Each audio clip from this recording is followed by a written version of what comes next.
friends, welcome to my channel, and this is Santosh sir, and in this video I'll be giving the suggestions of IPO01 for June examination, which is overhead, and I picked up few important questions based on the analysis of the past 10 years question papers. So let's start with unit 1, and apart from this you can also revise from your own study materials or IGNOU study material. You should revise about this. What is business environment? This is very simple. It is the sum of all the internal and external factors that affect the business enterprises directly or indirectly. And you should also revise about the different types of business environment, which can be classified into two broad categories: micro and macro. In micro, again, we can classify into 5 types, that is customers, competitors, suppliers, workers, and public. Basically, you should have a clear concept of this, and always try to write your answers in your own words. That will fetch you more marks, right? So that is the key. And in micro, these factors, like these 5 factors, how they affect the business environment, how they affect the working of the business, that is what you have to write, right?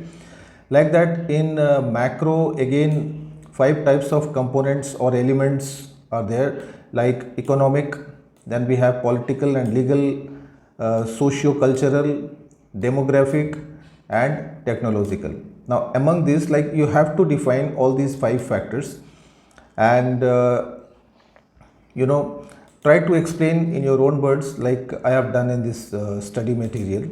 Okay, the next important question is, how do various environments influence international business? This question previously came quite a lot of times in the exams, and here we can broadly categorize the environment into domestic, foreign, global, right?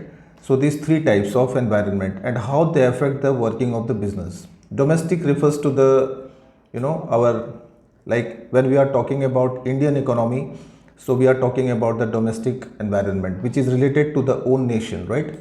And foreign environment is the global environment, the environment which affect indirectly through other countries. Like, for example, if recently we had a war in Russia and Ukraine, so that is foreign environment, and that also affect the business working.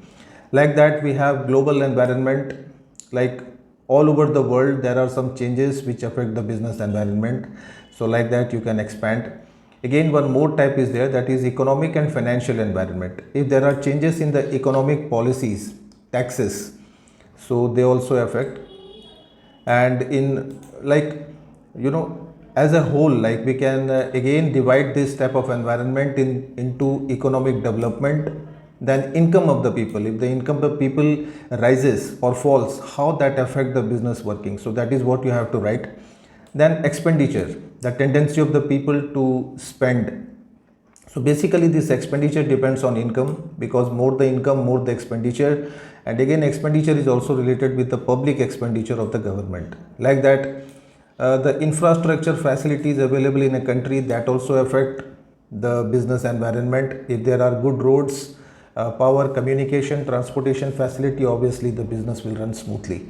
Like that, we have some financial environment which are related to government policies. And again, monetary and fiscal policy refers to the taxes. So if the government raises the taxes, so that affect the environment. Then we have some commercial and foreign investment policies and balance of payment. Balance of payment is a very important factor which directly affect the working of a business organization. The next important suggestion is, how do socio-cultural and political environment affect the business operations, right? Just now I told you about this, that socio-cultural, let's see the important variables of socio-cultural first. Now these are the variables, like culture, then we have language, religion, literacy, then customer preference, social classes, and family. So these are the 7 major components of socio-cultural environment. Basically, there are two things in this, like one is society, the other is culture. So where there is society, every society follows a certain culture. So, that directly affects the business environment. So like that, political environment refers to the political stability, like how the government runs their policies. So here in political environment, you can define tax and economic policies of the government. What is the attitude of the government towards the business enterprises? Then political stability. If there are no frequent elections, there are no political disturbances, strikes, so the business can run smoothly.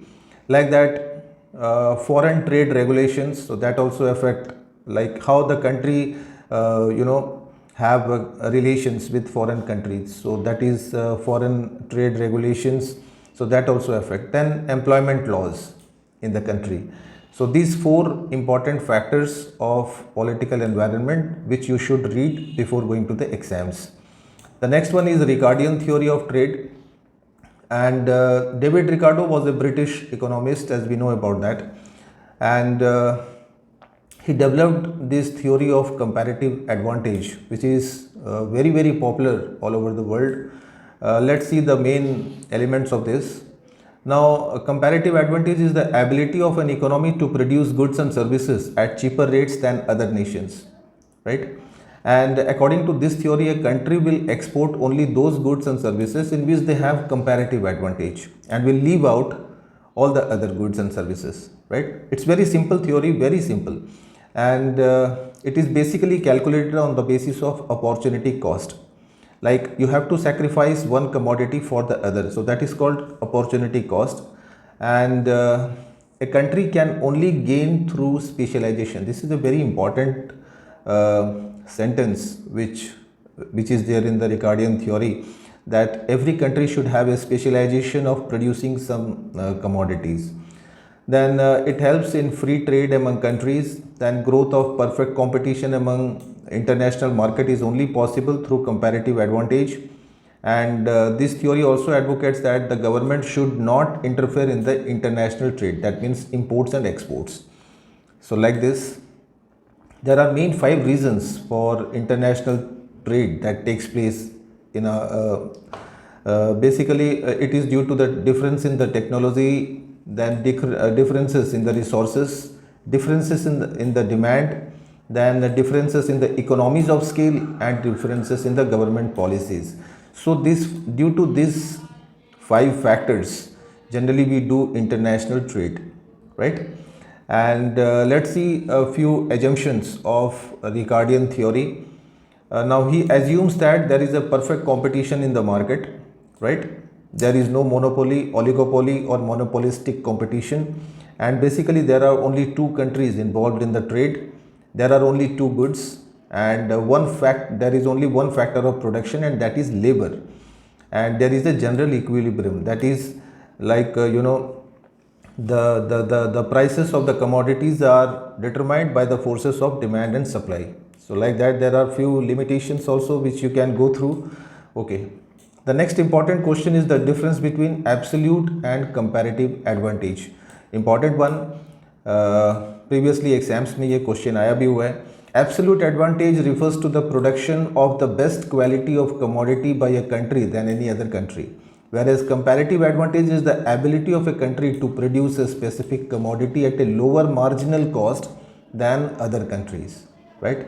So there is a very a small difference between these two concepts, but you should understand the concept. Like that, absolute advantage, it is the difference in productivity of the nations, whereas comparative advantage, it is the difference in the opportunity cost of 2 different countries. Like that, in absolute advantage, the most important factor here is cost of production, whereas here opportunity cost. So like this, you can expand your answer. Okay, the next question is a very important question. Modern theory of trade. You might get this in short notes, right? Now, according to this theory, the market structure is either monopolistic or oligopolistic. and basically it emphasizes on the market imperfection. That means it does not assume that the market is perfectly competitive. Some firms have advantage over the other, right? So they enjoy that comparative advantage. Okay. And these are due to better technology. They have sufficient capital, then their distribution system and communication system is good. They have good management, and they have differentiated products. So due to all these factors, they enjoy some sort of monopolistic and oligopolistic uh, in the goods and services. So like this is the modern theory. Okay. Let's see now BOP. Actually, this from balance of payments, we have a lot of questions in the December exam. So just go through this balance of payment, basically components, then factors affecting balance of payment, methods of disequilibrium. This also came in the December exams. Okay. Now this difference you should revise the difference between balance of trade and balance of payment. Now, balance of trade, it consists of imports and exports of all the goods and services, and balance of payment, it consists of all imports and exports of visible plus non-visible items. That means services also. Then in balance of payment, it only records the current account, and here both current and capital accounts are recorded, and it is not a true indicator of the economic growth, whereas balance of payment, it is surely a indicator of your economic growth. And it may be of two types, that is favorable or unfavorable, whereas balance of payment, it is always balanced. That means the total receipt is always equal to total payments, and balance of payment is a wide concept, whereas balance of trade is a small concept. Like that, instruments of trade policy, unit 4, you should not miss this question, difference between tariff barriers and non-tariff barriers. Let me brief you up. Tariff barriers refers to the duties and taxes imposed on the imported goods, whereas non-tariff barriers, they are basically of various quantitative exchange and control restrictions put on the imported goods. Non-tariff barriers, and tariff barriers, they directly affect the prices of the goods, whereas non-tariff barriers, they indirectly affect the prices of the goods. And tariff barriers are indirect restrictions, whereas these are direct restrictions. So like this, you can develop your answer. And there are different types of non-tariff barriers, like import quotas, then requirement of special licenses, standard of quality of goods and services, custom regulations, then we have export restrictions and bans. So these are all different types of non-tariff barriers which are imposed by a country. Okay. Then why do barriers fail at times? This question also came in the previous year's exams. Now, tariff barriers are the duties on imports imposed by the country to raise the revenue, protect the domestic industries. Then tariffs often result in unwanted side effect, such as this higher prices of the goods and services. Then they have long and continuous history and debate over a lot of good and bad policy of the country. And basically it affects the reputation of a country. Like as we know, the world is on globalization, right? And WTO and all the world organization, so they want that all the countries should open doors for international trade. So if we put on these barriers, so that will affect the international trade. So in that way, you can expand your answers in your way, right? The next important question is terms of trade. This question came almost every year in the exams in short notes, right? Terms of trade, basically it is the ratio of countries' imports and export prices. And you can also mention about this formula, that index of export prices index of export prices into index of import prices into 100%. It's very simple. And if the value of terms of trade is less than 100%, it is considered unfavorable situation, whereas if it is 100 or more than 100, so that means it is, the country is at a favorable position in international trade. Okay.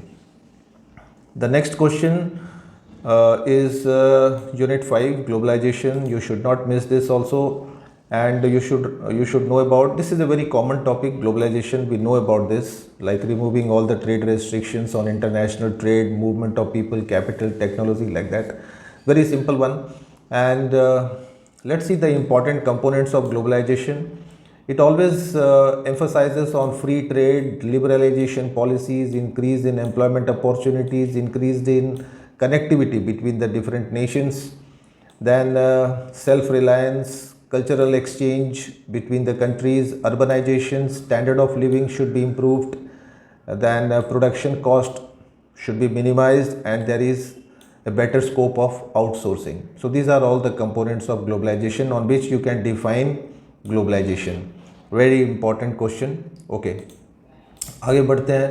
Different forces of globalization, basically characteristics से ही related है. Like there is a cultural exchange in globalization. When one country trade with other countries, so there is an exchange of culture. Then transportation system can be improved, infrastructure can be improved, then low barriers of trade and investment, better technology can be imported or exported, then there is international availability of labor, that means people can migrate from one nation to another. And these are few advantages and disadvantages of globalization, which you can write in your own words also. Very simple one. Okay.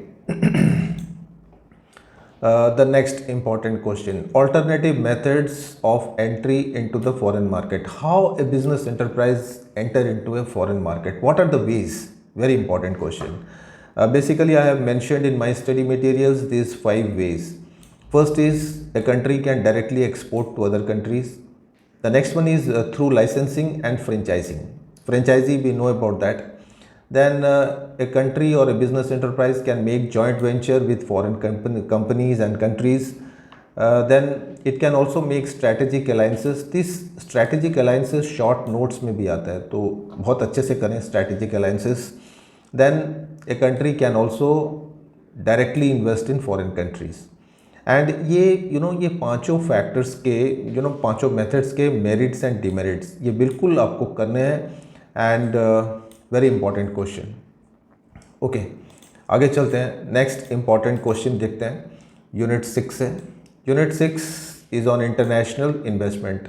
यहाँ से बहुत सारे questions already दिसंबर में आ चुके हैं, तो I will advise you just read out this, right.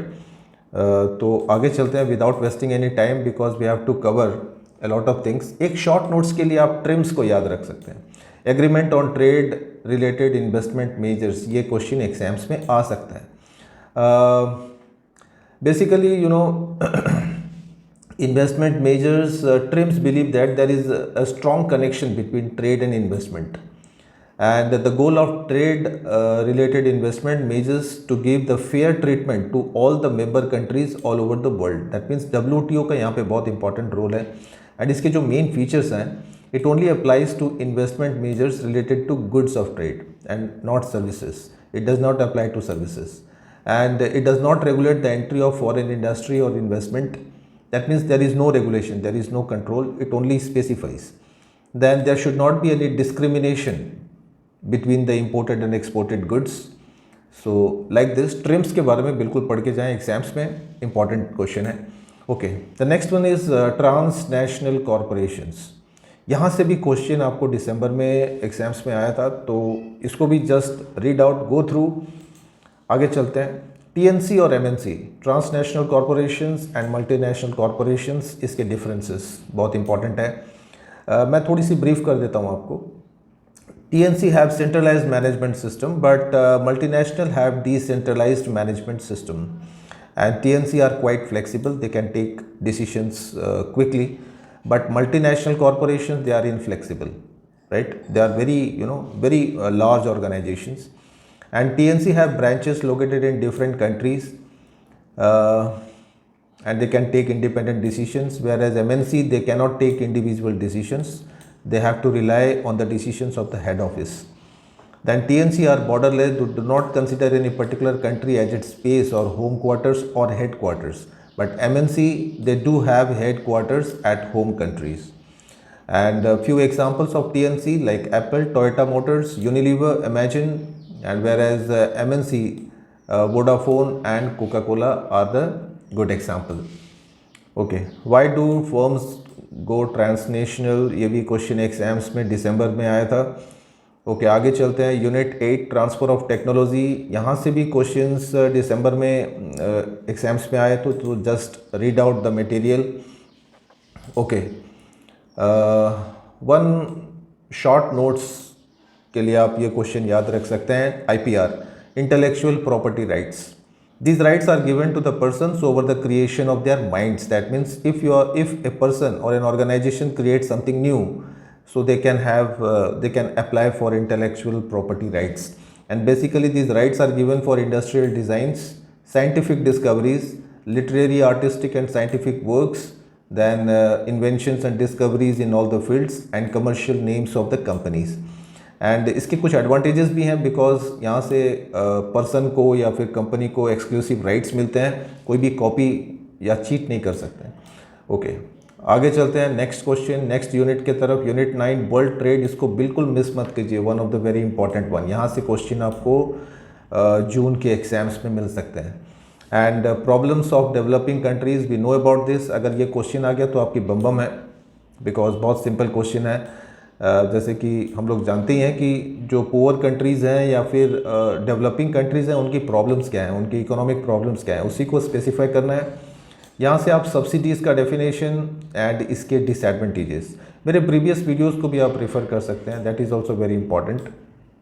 Okay आगे चलते हैं नेक्स्ट यूनिट के तरफ. मल्टीलैटरल ट्रेडिंग सिस्टम, एंड यहाँ पे आपको मिलेंगे WTO, IMF, कुछ इंटरनेशनल ऑर्गेनाइजेशंस, एंड इनके आपको ऑब्जेक्टिव्स एंड फंक्शंस, फीचर्स, ये 3 चीज़ आपको याद रखना है. यहाँ से क्वेश्चन मिलना ही मिलना है, बहुत इंपॉर्टेंट है, right. Okay then we have WTO, functions of WTO, then GATS. I think यहाँ से एक शॉर्ट नोट्स आया था दिसंबर एग्जाम्स में, तो इसको आप स्किप कर सकते हैं.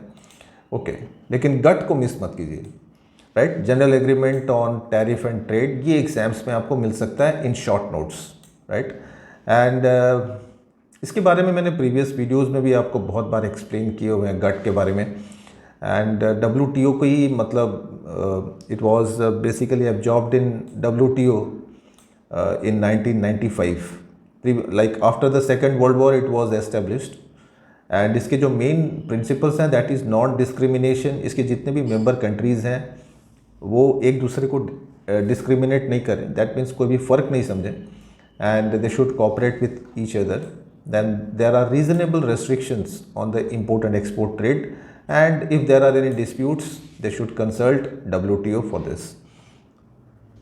Okay now explain the factors causing instability in the prices of commodities in the international market. What are those factors जो एक इंस्टेबिलिटी सिचुएशन क्रिएट करते हैं इंटरनेशनल मार्केट में. ये क्वेश्चन एग्जाम्स में आया था पहले.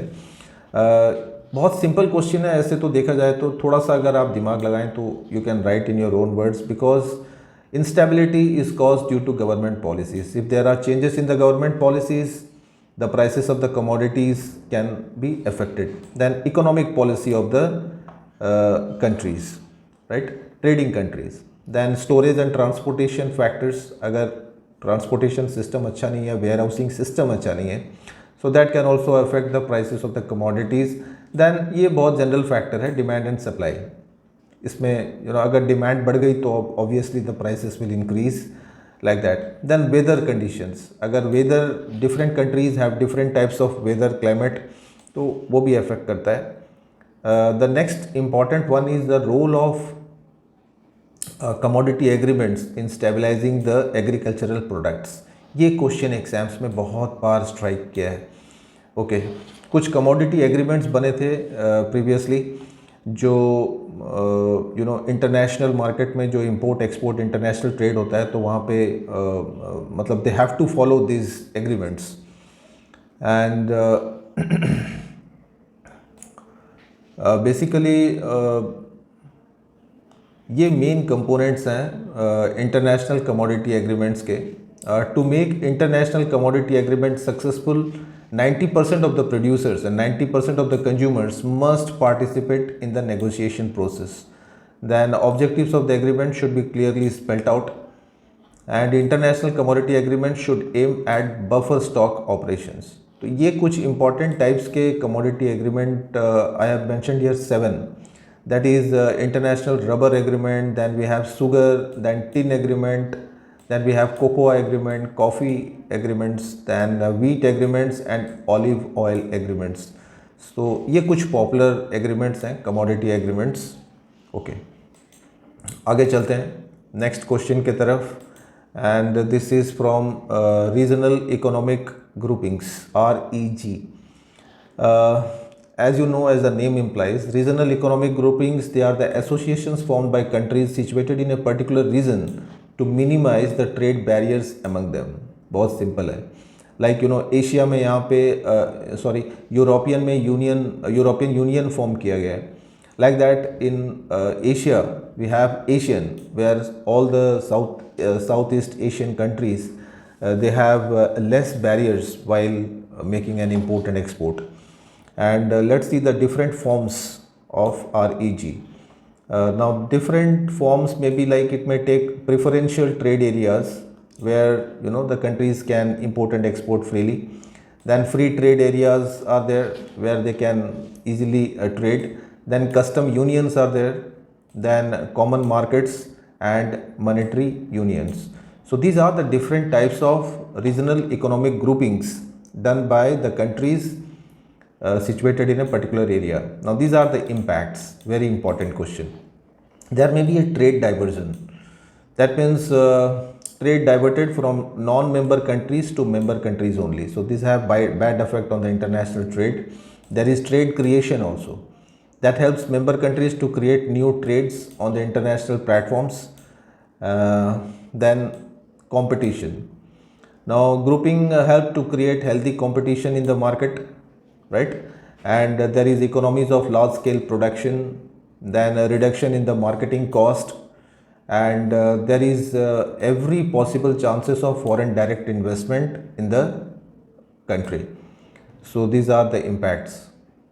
The next one is international financial institution. यहाँ से आपको IMF, इंटरनेशनल मॉनेटरी फंड, इसके मेन ऑब्जेक्टिव्स, क्योंकि ये ट्विन एसोसिएशंस फॉर्म किए गए थे, international monetary fund and world bank, जो सेकेंड वर्ल्ड वॉर के बाद में एस्टेब्लिश किए गए थे. ऑब्जेक्टिव्स, इसके मेन फंक्शंस, ये इसका दूसरा यूनिट है WTO का, दैट इज़ वर्ल्ड बैंक. ये भी बहुत इंपॉर्टेंट है, सिंपल है, बहुत बार हम लोग पहले भी कर चुके हैं. Okay, then we have regional development banks. कुछ एक बैंक्स हैं, इंटरनेशनल बैंक्स हैं, जो ओनली एक पर्टिकुलर रीजन, एक पर्टिकुलर कंटिनेंट में they operate, right? Like inter American development bank, then Asian development bank and African development bank.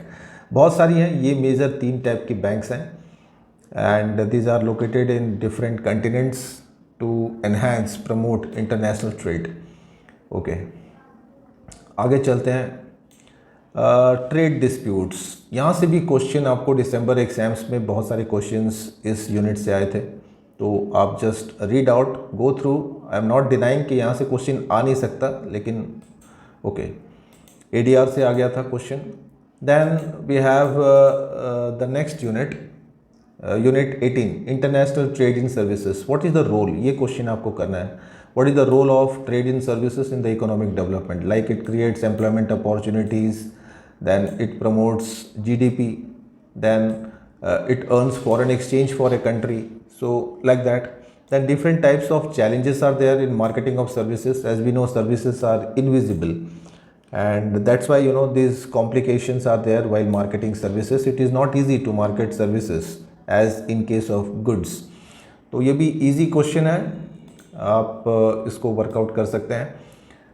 Then this question, unethical activities by MNC, multinational corporations. बहुत important question है, बहुत बार exams में previously भी आया हुआ है. this unethical, some of the unethical practices I have mentioned here, like misleading product information, then unfair advertisement and competition, mistreating and exploiting the employees, then manipulating the accounts to skip the taxes, then charges of overpricing the customers, then unhealthy and unsafe product. Then one more reason you can also write down, that is pollution. तो ये कुछ problems हैं, कुछ unethical practices हैं exams में। Okay, unit 20 e commerce पे है। E commerce को आप अच्छे से करके जाइए because it is flourishing this days. Different types of e commerce, इसके बारे में भी हम लोग जानते हैं, like B2B, B2C, C2C and C2B। तो अगर क्वेश्चन मिलता है आपको तो you can define this types and basically आपको इस क्वेश्चन ये क्वेश्चन पे ज़्यादा ध्यान देना है। Advantages and disadvantages of e commerce बहुत इंपॉर्टेंट है एंड इवन हमारे कॉमन सेंस से भी इसका आंसर्स हम लोग लिख सकते हैं। हम लोग जानते हैं कि ई कॉमर्स जो ऑनलाइन हम लोग परचेज या सेल करते हैं उसका एडवांटेजेस, मेरिट्स, डिमेरिट्स क्या हो सकते हैं। सिंपल क्वेश्चन है। देन द लास्ट GTPN, ये ऑलमोस्ट हर साल एग्जाम्स में आता है, दिसंबर में भी आया था, तो इसको भी आप बिल्कुल रिवाइज करें GTPN के बारे में, global trade point network. So friends, that's all in this video and I hope the questions that we have discussed in this video you will get in the exams and will score good marks. Best of luck.